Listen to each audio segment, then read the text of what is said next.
सतत आता महापौरवर बोलणं आम्हालाही आता कंटाळा आलाय. कारण प्रतापच असे आहेत की किती मांडावे आणि किती झाकावे. मुळामध्ये माझ्या हातामध्ये प्रस्ताव आहे. त्या प्रस्तावामध्ये आज स्थायी समितीचा प्रस्ताव आहे. त्याच्यात 25,12,000 ही संख्या महापौर कार्यालयीन कामासाठी महापौर कार्यालयाच्या हाताळणी करता, समाज माध्यम हाताळणी करता. त्याच्या आधी 10 लाख आणि समथिंग वर असे पैसे गेल्या 3 महिन्यात दिले. आता हा वर्षभरासाठी आहे. हा 25,12,000 हा प्रस्ताव आहे. आणि तुमच्या माध्यमातून मी ऐकते की महापौर म्हणतायत की हे माझं नाहीच आहे. पण नेमकं करताय कोण? 3 तिगाडी आणि गाडी बिगाडी असं भाजपचं चाललंय का? भाजपामध्ये स्थायी समिती काय बोलतो ते सभागृह नेत्याला माहिती नाही. सभागृह नेता काय म्हणतो ते महापौराला माहिती नाही. महापौर काय म्हणतात ते दोघांनाही माहिती नाही. आमच्या बरोबर तर संवादच नाही. पण नेमकं काय चाललंय काय? अरे ही महापालिका आहे. करदात्यांच्या पैशातून येणारा जो पैसा आहे तो सगळीकडे प्रत्येक ठिकाणी दिला जातो.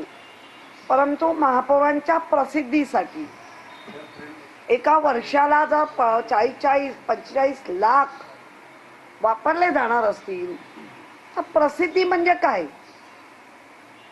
जिथे महापौर जातात, कोणाला भटजीला भेटतात, यांना भेटतात, मुनींना भेटतात, ही प्रसिद्धी आहे का? महापालिकेने पण ठरवलं पाहिजे की हे बालहट्ट कधीपर्यंत पुरवणार आहात. आणि पुरवण्याचा हे मुंबईकरांचा निधी देण्याचं काम विचारपूर्वक नको व्हायला. महापौरांना प्रसिद्धी दिली पाहिजे, पण त्याच्यासाठी असे वारेमाप खर्च असेल तर हे बरोबर नाही. महापौरांच्या कार्यालयाकडून जे स्पष्टीकरण आलंय त्यात ते म्हणतायत की हा महापौरांच्या प्रसिद्धीचा स्वतंत्र खर्च नाही तर बीएमसीच्या संपूर्ण सोशल मीडिया व्यवस्थापनासाठी खर्च आहे. मात्र जे प्रस्ताव आहे त्यात केवळ महापौरांच्या कार्यालयाचा एवढाच उल्लेख आहे. त्यामुळे तफावत आहे, पूर्ण तफावत आहे. एकतर प्रशासन खोटं बोलतंय आणि महापौर खरं बोलतायत, किंवा महापौर खोटं बोलतायत आणि प्रशासन खरं बोलतंय. आता ते प्रशासनाने सांगावं, कारण काल असंच चाललेलं. हा खोटं बोलतोय, तो तरी खरं आहे. मग आज तर अगदी ऐरणीवर आलेला प्रश्न आहे, कोण खरं बोलतंय आणि कोण खोटं बोलतंय आणि मुंबईकरांच्या पैशाची का लूट करताय. तुमच्या हातात जो प्रस्ताव आहे तो या त्यामध्ये नेमका काय उल्लेख आहे? तुमचा नेमका काय दावा आहे? तो महापौरांच्या प्रस्तावाची कॉपी 1 ऑगस्ट 2024 हा जो प्रस्ताव आहे, या प्रस्तावामध्ये स्थायी समितीचा प्रस्ताव आहे आणि याच्यामध्ये सरळ उघड लिहिलंय, महापौरांच्या कार्यालयाच्या समाज माध्यम हाताळणी करता दिनांक 1 ऑगस्ट. हे बघा, हा पेपर माझ्या घरचा नाहीये. हा पेपर महानगरपालिकेच्या चाललेल्या कामकाजामधला एक पेपर आहे. आणि आत्ता जर अशा पद्धतीने जे नवीन एक पद्धत काढली आहे भाजपनी, 5 लाखापासून 75 लाखापर्यंत कुठलंच टेंडर बिंडर न काढता डायरेक्ट स्थायी समितीने आणायचं आणि पास करायचं. हे 5.75 त्याला म्हटलं जातं. हे 5.75च बोगस आहे. आतापर्यंत 5 लाखापर्यंत होतं, त्याची वाढ 75 लाखापर्यंत केली. म्हणजे डायरेक्ट 1 कोटीला जायचं नाही. 5 कोटी तुम्हाला खर्च करायचे असतील तर 5.75चे असे 5-4 ठराव आणायचे असे आणि लोकांची लूट करायची.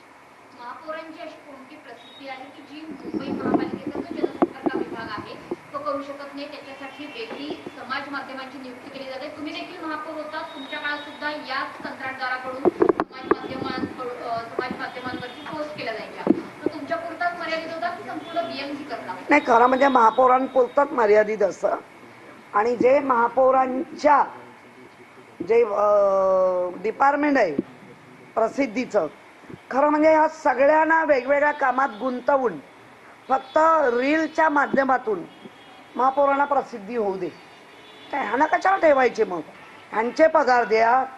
रील जे कोण प्रसिद्धी माध्यम बनवणार आहेत त्यांना पैसे द्या. म्हणजे ज्या कामासाठी नेमलंय ते जर डिपार्टमेंट कामच करत नसेल तर मग आपल्या माध्यमातून आयुक्तांना विनंती आहे, यांना काढून घ्या, ते डिपार्टमेंट रिकामी करा आणि तुमच्याकडे घ्या. कारण महापौरांच्या प्रसिद्धीला वेगळे पैसे, हे त्या डिपार्टमेंटची लोक आहेत, त्या डिपार्टमेंटचं ते काम नाही करणार. म्हणजे प्रसिद्धी प्रसिद्धी म्हणजे काय? महापौर कुठे चालले आहेत, महापौर कुठेतरी बसले आहेत, महापौर कुठेतरी अशा बघतायत, ही म्हणजे प्रसिद्धी.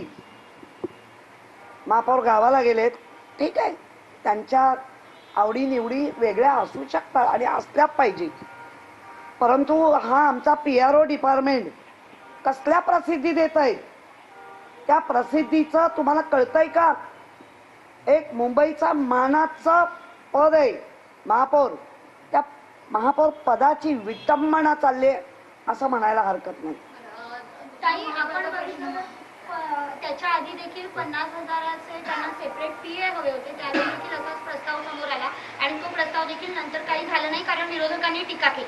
नेमकं हे सातत्याने सुरू आहे, त्यावर काय तुमची? नाही, मुळामध्ये PRO डिपार्टमेंट त्यांच्याकडे आहे. आयुक्तांची काही माणसं मागून घेतली आहेत, कर्मचारी 11 कर्मचारी आहेत, 3 काय 4 सिक्युरिटी आहेत, 3 गाड्या आहेत.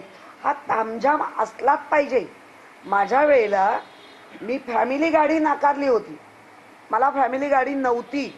त्यामुळे माझ्या फॅमिली गाडीबरोबर जाणारा सिक्युरिटी, तो लागणारा ड्रायव्हर, 2 का 3 ड्रायव्हर लागतात, हे सगळं मी माफ केलं होतं. माझं मानधन हे सगळं मुंबईकरांना दिलं होतं. या सगळ्या गोष्टीला फाट मारून उलट दात्याची भूमिका असली पाहिजे महापौरांची, तर ही घेत्याची भूमिका आहे. द्या द्या. ताई, 2 महत्त्वाचे प्रस्ताव महापालिकेत मंजूर झाले आणि ते मध्यरात्री मंजूर झाले. एक म्हणजे बेस्टच्या खाजगीकरणाचा पिपी तत्वावरती विकासाचा प्रस्ताव आणि दुसरा म्हणजे फुटबॉल ग्राउंड. त्या आदित्य ठाकरेंनी प्रचंड विरोध केलेला आहे आणि कोर्टात हे प्रकरण न्यायप्रविष्ट असताना याचा प्रस्ताव मंजूर झाला. म्हणजे फार चुकीचं घडलंय. कुठलंही प्रकरण जेव्हा न्याय प्रविष्ट राहतं तर त्या न्याय प्रविष्टाचा विषय रिफर बॅक करावा लागतो, करायचा असतो. परंतु ह्यांच्या धाडस एवढं वाढलंय की आम्ही काहीही केलं तरी आम्हाला वाचवणारे दिल्लीश्वर आहेत. या मोठ्या धाडसावर कुठलंही महापालिकेत धाडस होत आहे.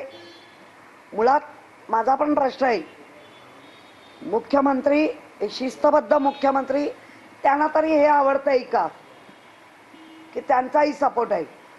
मग आता फुटबॉल ग्राउंड बाबतीत नेमका तुम्ही काय भूमिका घेणार? आम्ही कोर्टाकडे न्याय मागितलाय आणि कोर्ट या मुंबईत ओपन पेस अशा कोणाच्याही बंदिस्त करून कोणाच्याही घशात जाऊ देणार नाही, ही आम्हाला कोर्टावरती खात्री आहे आणि आम्ही त्याचा पाठपुरावा करणार. बेस्टच्या खाजगीकरणाचा प्रस्ताव सुद्धा मंजूर झाला, त्याला पाठिंबा आहे, त्याच्या बाबतीत भूमिका काय? बेस्टच्या 22 डेपो 60 वर्षासाठी निव्वळ आणि निव्वळ मॉल बांधा, हे करा ते करा आणि पैसा जनरेट करा. तो जनरेट झालेला पैसा मग आम्ही त्यांचे ग्रॅज्युटी देणार आहोत. आम्ही त्यांचं तसं बघायला तर BSTच्या बाबत राहुल शेवाळे असताना त्यांनी कर्ज रोखाणी पैसे दिले होते स्टँडिंग. यशोधर फणसे जेव्हा आले 100 कोटी हे अनुदान स्वरूपात आम्ही दिले, ते 1000 कोटीपर्यंत अनुदान स्वरूपात नेले. आता यांचं असं झालंय, जी काही तिजोरी उघडेल ती फक्त